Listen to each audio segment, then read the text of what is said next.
அச்சமில்லை அச்சமில்லை என்ற பாரதியார் வரிகளை குறிப்பிட்டு மாணிக்கம் தாகூர் எம்பி சமூக வலைதளத்தில் பதிவிட்டுள்ளார்.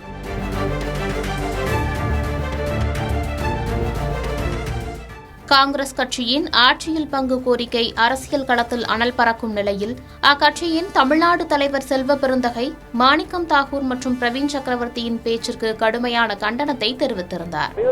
தேர்தல் தொடர்பாகவே நீங்க பொதுவெளியில பேச வேணாம்னு டெல்லியிலே சொல்லியிருந்தீங்க, தமிழ்நாட்டிலே பல இடங்கள்ல சொல்லியிருந்தீங்க.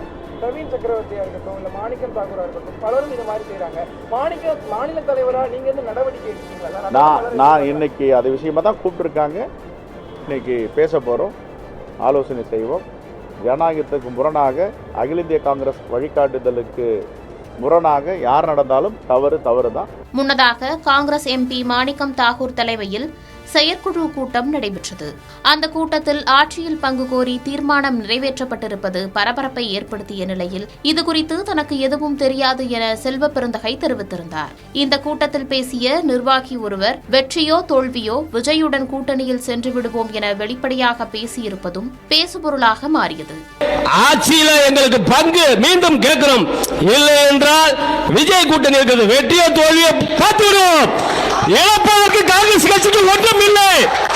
இந்நிலையில் சென்னையில் செய்தியாளர்களை சந்தித்த தமிழ்நாடு காங்கிரஸ் தலைவர் செல்வ பெருந்தகை மாணிக்கம் தாகூர் மற்றும் பிரவீன் சக்கரவர்த்தியின் பேச்சுக்கு கண்டனங்களை தெரிவித்தார். கூட்டணி குறித்து பொதுவெளியில் பேசக்கூடாது என காங்கிரஸ் தலைமை கூறியுள்ளது. அகில இந்திய தலைவர்களை விட மாணிக்கம் தாகூர் பெரிய ஆளா என்று கேள்வி எழுப்பியிருந்தார். தமிழக அரசியல் களம் குறித்து கார்கேவுடன் பேசுவதற்காக அவரை சந்திப்பதாகவும் செல்வ பெருந்தகை தெரிவித்தார். திமுகவை விமர்சித்த மாணிக்கம் தாகூர் மீது கார்கேவிடம் புகார் அளித்ததாகவும் தகவல்கள் சொல்லப்பட்டது.